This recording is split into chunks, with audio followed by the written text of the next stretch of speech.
Los Angeles, February 12, 1976.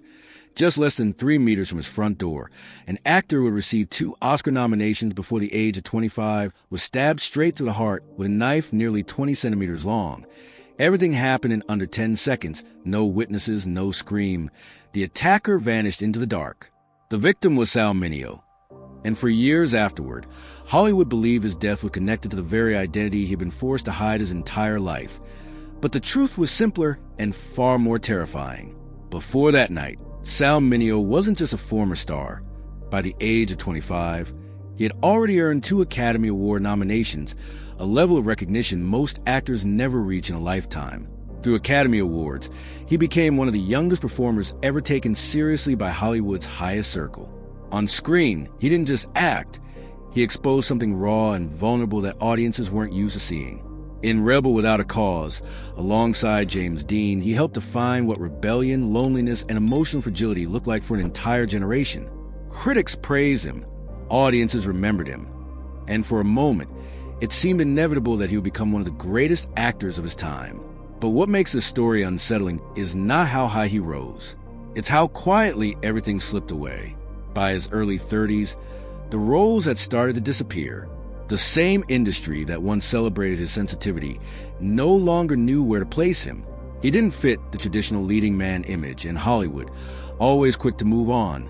Simply did. By the early 1970s, the contrast was impossible to ignore.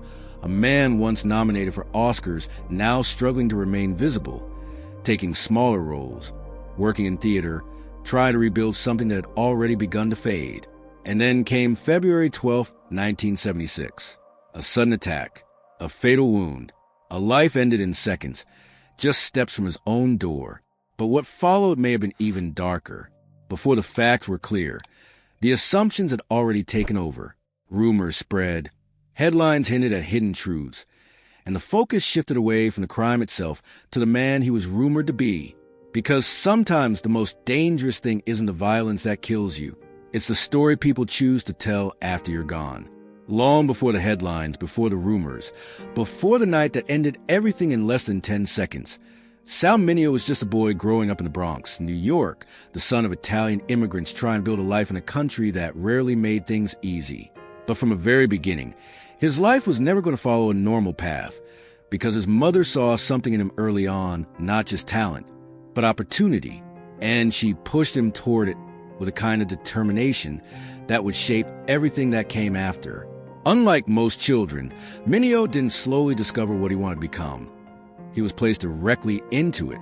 By the time other kids were learning how to navigate schoolyards, he was already learning how to perform, how to stand under bright lights, how to take direction, how to become someone else on command. The stage became his classroom. The audience became his validation, and applause became something dangerously close to identity. It started with small appearances, television, stage roles, moments that hinted at something bigger. But it didn't take long before people began to notice that this wasn't just another child performer.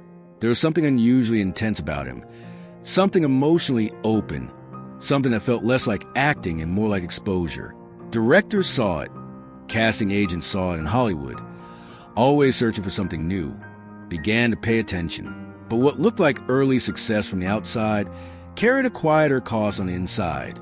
Because when a child learns that love, attention, and approval only come when they perform well, it changes how they understand themselves.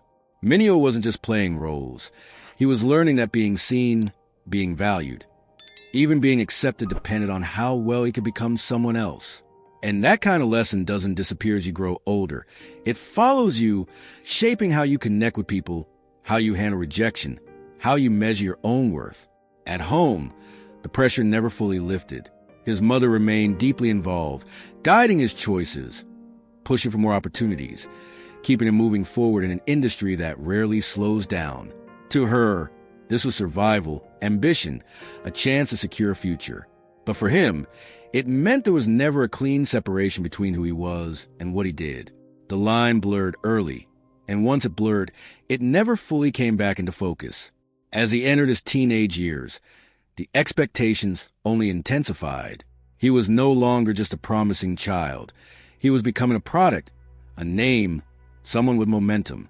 And with that came a new kind of pressure, not just to succeed, but to sustain success. In Hollywood, early attention is never enough. You have to prove that it wasn't an accident, that you can grow, evolve, stay relevant.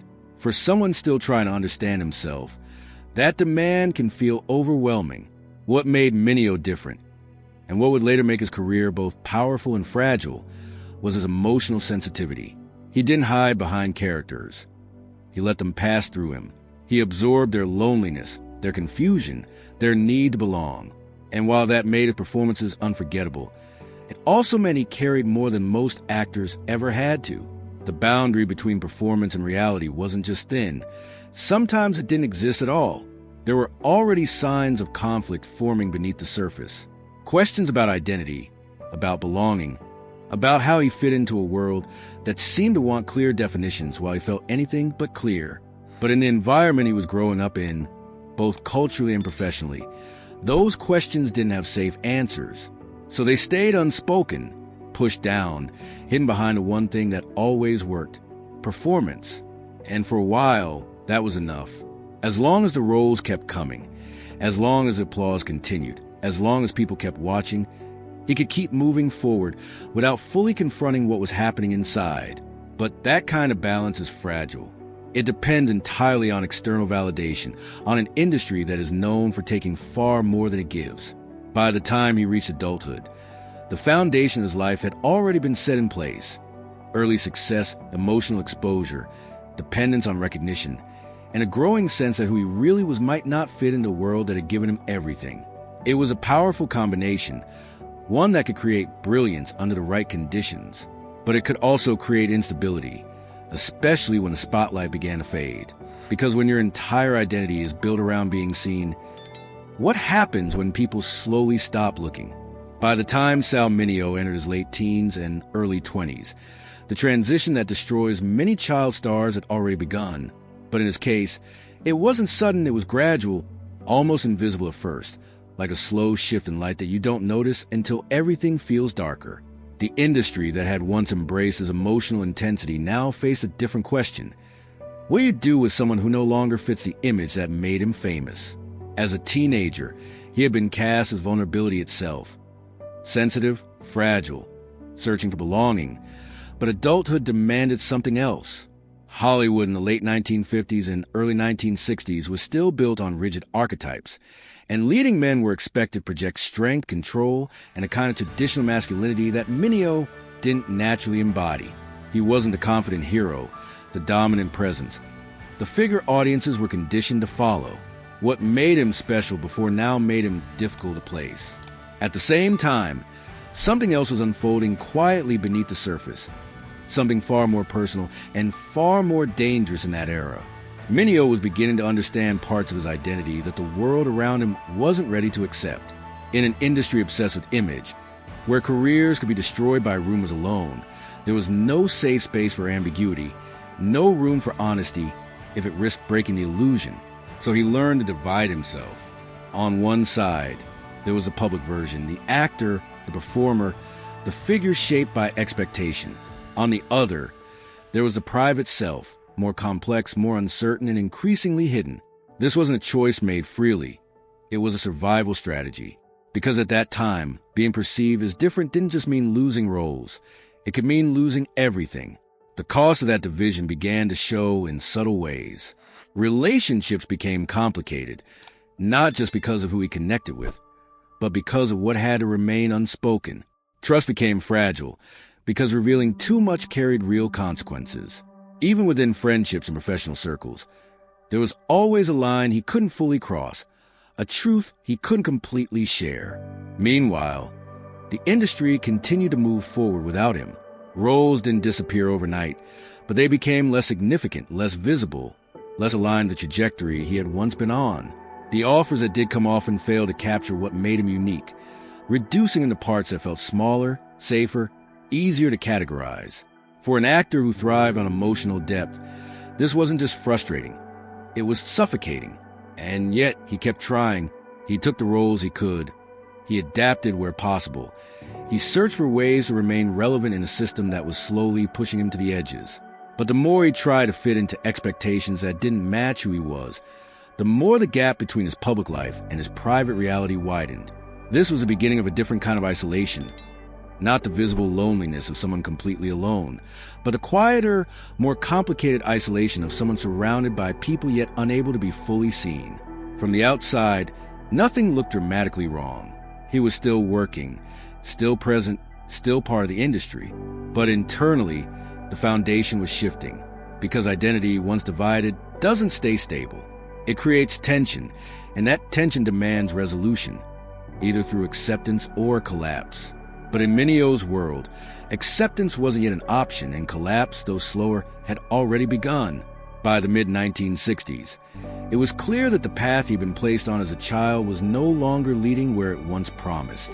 The momentum was gone, the direction uncertain, and the version of himself that had brought him success no longer fit the reality he was living. He wasn't just losing roles.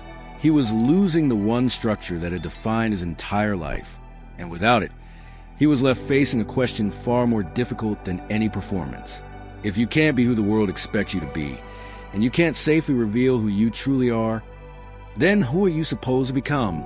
Before everything began to slip away, before the silence, before the questions he could no longer answer, there was a moment when everything aligned, and Sal Mineo stood exactly where he was supposed to be, not on the edge, not uncertain, but at the center of something powerful, something cultural, something that would outlive the era itself.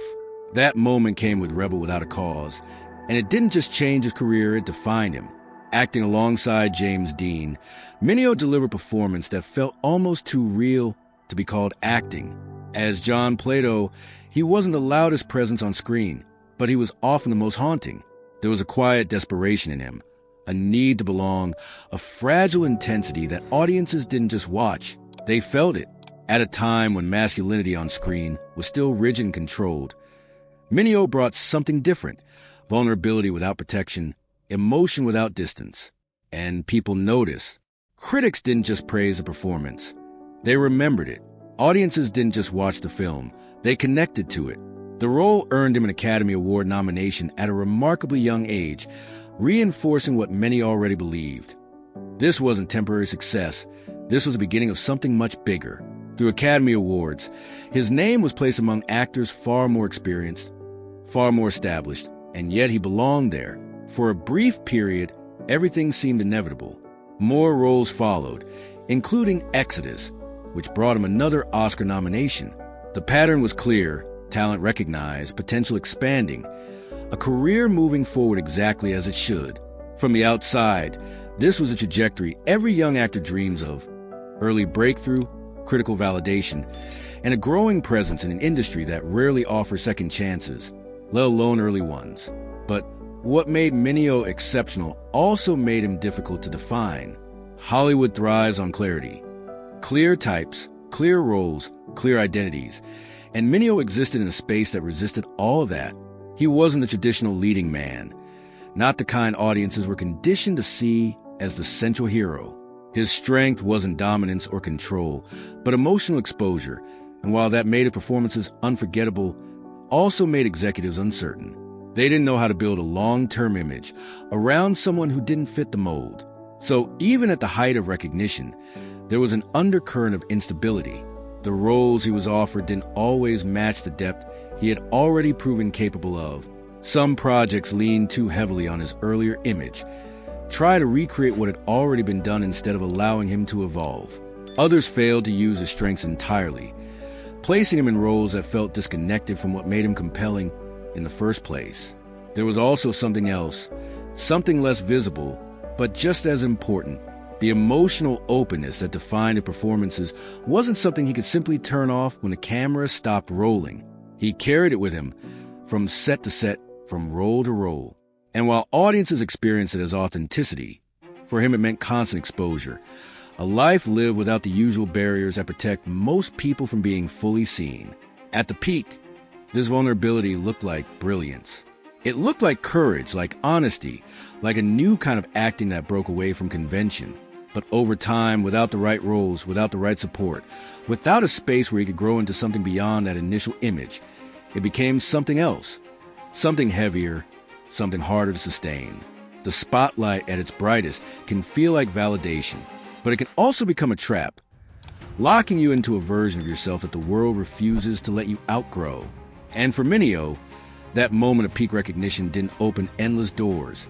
It quietly narrowed them, because once the industry decides who you are, it rarely gives you the chance to become anything else. After the peak, the silence didn't arrive all at once. It crept in slowly, almost politely, as if the industry was stepping back without wanting to be noticed.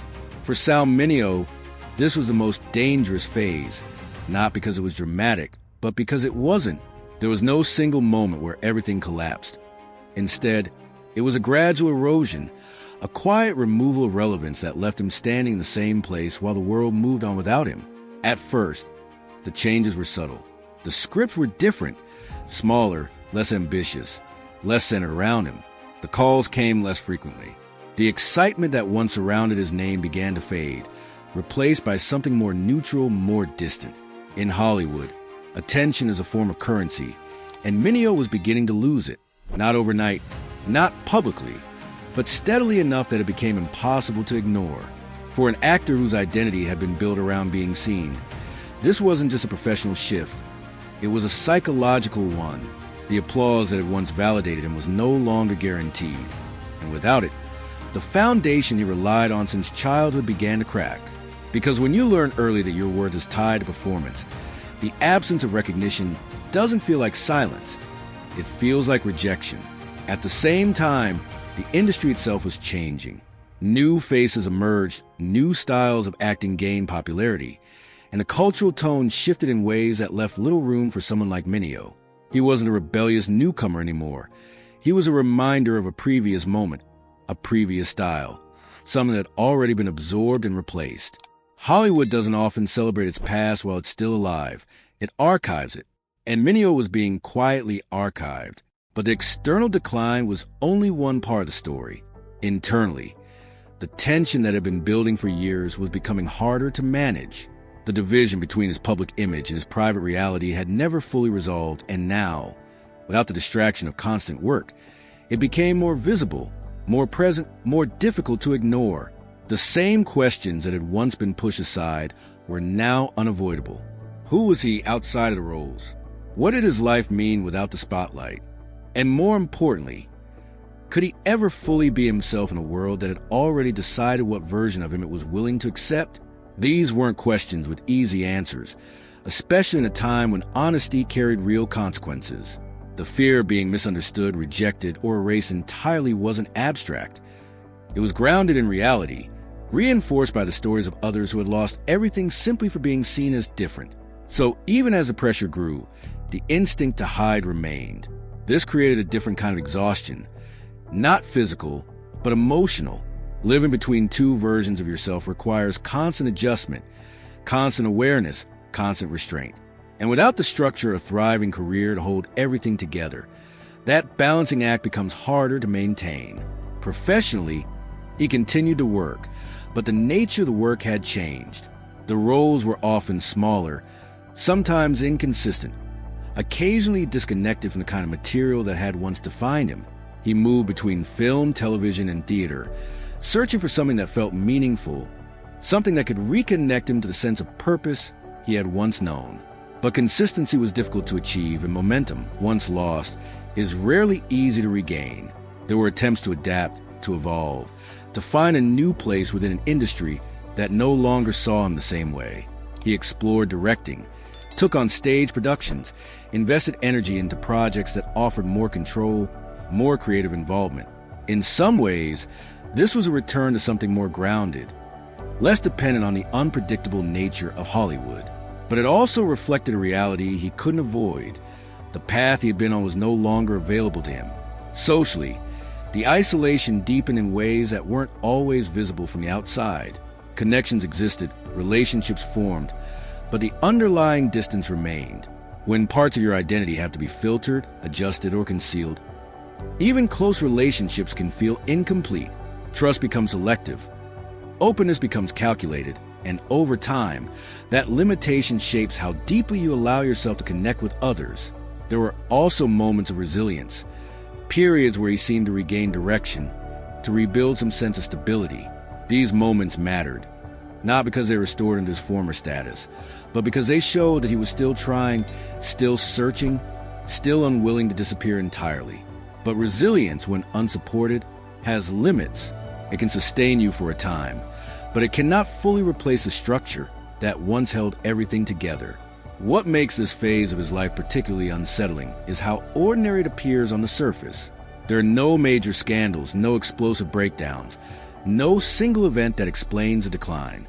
Instead, it is a series of small shifts, fewer opportunities, quieter rooms, longer gaps between recognition, that collectively create a sense of loss that is difficult to define but impossible to escape. And yet, beneath that quiet decline, something else was happening. Not a collapse in the traditional sense, but a slow unraveling of the identity that had been constructed for him. The version of himself that had once been clear, the actor, the rising star, the promising talent, was no longer stable. In its place was something more uncertain, more complex, less easily defined. This could have been a moment of transformation, a chance to rebuild from a different foundation, to redefine success on his own terms. But transformation requires space, support, and time, and those are not resources Hollywood is known for providing, especially not to someone it has already begun to forget. So the tension remained unresolved. Externally, a career that no longer matched its early promise. Internally, an identity that had never been fully allowed to exist. And between those two realities, a man trying to hold on to something that was slowly slipping beyond his control. Because the most dangerous kind of collapse isn't the one that happens suddenly, in front of everyone. It's the one that happens quietly, over years, until one day, there's almost nothing left to hold on to. By the early 1970s, something began to shift, not in the way Hollywood defines a comeback, loud and visible, but in a quieter, more deliberate way that almost no one was paying attention to. For Sal Mineo, the goal was no longer to reclaim what he'd lost, but to find something that still felt real. And for the first time in years, that meant stepping away from the system that had once defined him. Instead of chasing film roles that no longer came, he turned back to the stage, the place where everything had started. Theater didn't offer the same fame, the same reach, or the same financial reward, but offered something else: control, intimacy, and a sense of truth that Hollywood had slowly taken away. On stage, he wasn't an image to be managed or a type to be fitted into. He was an artist again, present in the moment, connected to work in a way that felt immediate and honest. He began directing, guiding other actors, shaping performances from the outside rather than carrying everything himself. It was a different kind of power, quieter but more stable, and it gave him new perspective on the craft that had once defined his identity. For someone who had spent so much of his life being shaped by others, this shift mattered. It wasn't just about staying active, it was about reclaiming authorship over his own work. At the same time, there were signs that his personal life was becoming more grounded. The constant tension between who he was and who he was expected to be didn't disappear, but it softened. There were moments, small, almost unremarkable from the outside, where he seemed more at ease, more settled, less driven by the need for external validation. It wasn't complete resolution, but it was a movement in a different direction. This period is easy to overlook because it doesn't fit the dramatic arc people expect. There's no sudden success, no major public recognition, no clear turning point that announces itself. But that's what makes it important. For the first time since his early career, Mineo wasn't reacting to the industry. He was choosing his own path, even if that path was smaller, quieter, and largely invisible to the world that once watched him so closely.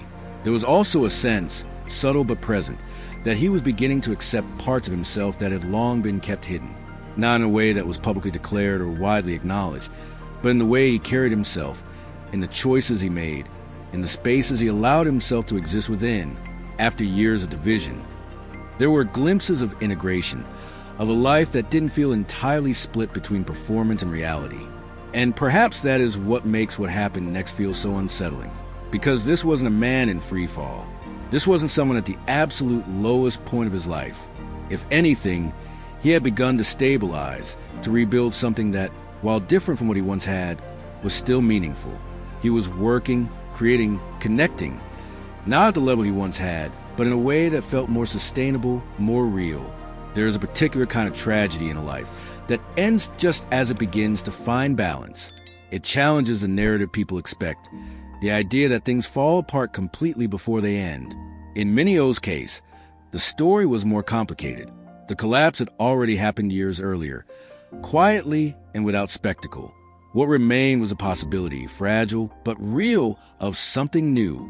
And then, without warning, that possibility was taken away. Not by scandal, not by failure, but by a single violent moment that had nothing to do with the life he had been trying to rebuild. Because sometimes, the turning point in a story doesn't lead to a new beginning. It leads to an ending no one sees coming. On the night of February 12, 1976, the life of Sal Mineo ended in a way that felt almost surreal in its simplicity. Returning home after rehearsal, stepping out his car, walking the short distance to his apartment. And within seconds, everything was over. A sudden attack, a single fatal wound, and a figure disappearing into the dark before anyone fully understood what happened. But what followed did not move with the same clarity. In the absence of immediate answers, something else filled the space: speculation. The details were incomplete, the investigation still unfolding, but that didn't stop the narrative from forming. Instead of focusing solely on the crime, attention shifted toward the victim. Questions were asked, but not all of them were about the attack itself. Some were about his life, his relationships, the parts of his identity that had never been fully visible to the public. And in that shift, the story began to change. Before the facts were confirmed, assumptions had already taken hold. Media coverage leaned into implication rather than certainty, suggesting connections that had not been proven, building a version of events that was more compelling than it was accurate. In a time when public understanding of personal identity was limited and often shaped by bias, those implications carried weight. They didn't just influence how people saw the case, they influenced how people remembered him. When the truth eventually emerged, it was almost anticlimactic in comparison to what had been imagined. The investigation led to an arrest, and the motive was not rooted in conspiracy or hidden personal conflict, but in something far more random: a robbery, an act of violence driven by opportunity rather than intention toward a specific life. The complexity that had been projected onto his death was, in reality, never there. And yet, by the time that truth became clear, the damage had already been done. Because narratives once formed are difficult to undo, the earlier speculation lingered, continuing to shape perception even after it had been disproven. For many, the version of the story they first heard remained the one they believed, regardless of what the evidence eventually showed. This is where Mineo's legacy becomes complicated, not because of what he did, but because of how his story was told. As an actor, his contributions were undeniable. Performances that captured emotional vulnerability in a way that was ahead of their time, roles that resonated beyond the screen, a presence that influenced how audiences understood youth identity and belonging. But those achievements exist alongside a narrative that, for years, overshadowed them.